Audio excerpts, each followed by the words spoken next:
ليس مجرد ما نقرأه في الكتب، يعود يتجسد أمامنا من جديد. انطلقت رسميا أعمال إعادة تجميع المركب الثانية للملك خوفو بالمتحف المصري الكبير في مشروع ترميم غير مسبوق يجمع أكثر من 1650 قطعة أصلية،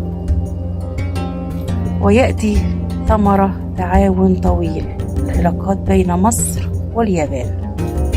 وقد انطلقت أعمال الترميم بمتحف مراكب خوفو بحضور معالي وزير السياحة والآثار الدكتور شريف فتحي، وخلال السنوات المقبلة سيتمكن الزوار من متابعة أعمال الترميم وإعادة التجميع مباشرة في تجربة تمتد لأكثر من 4 سنوات، وتقدم تجربة باستثنائية لواحدة من أضخم عمليات الترميم الأثري على مستوى العالم.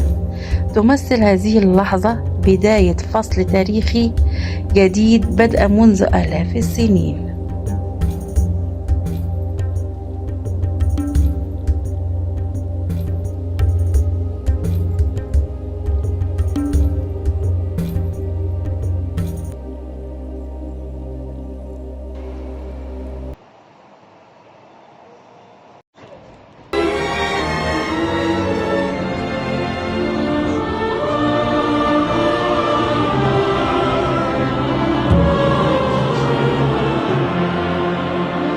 مراكب الشمس، مراكب الملك خوفو، أقدم وأضخم مركبتين في التاريخ.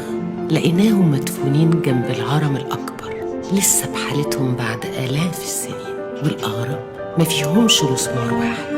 المراكب كانت بتنقل جثمان الملك في آخر رحلاته للبر الغربي عشان حسب معتقداتهم يدفن ويحنط باحتياجاته في العالم الآخر.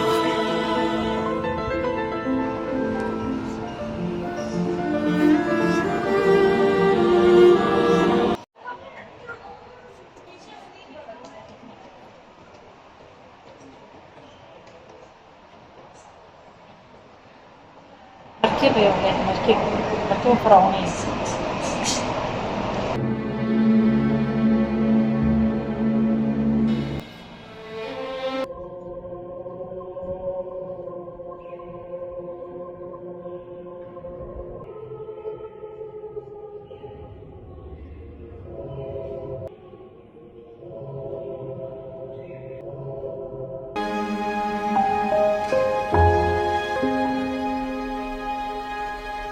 There are 2 Khufu boats beside the pyramid.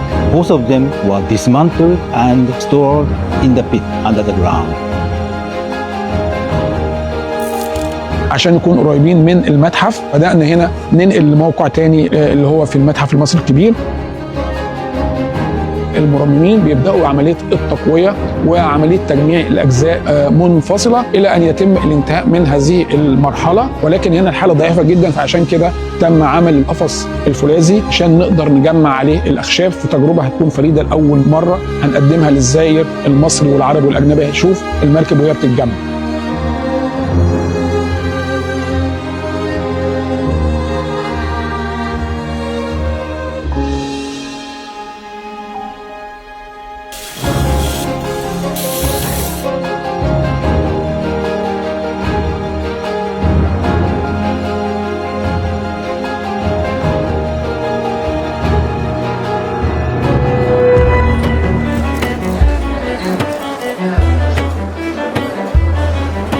احنا بنتكلم على 1650 قطعة، فكان التعاون على أساس إرجاع هذا الخشب لشكله وطبيعته وتقوسه. تجربة فريدة من نوعها في العالم إن يتم الترميم أمام الزوار.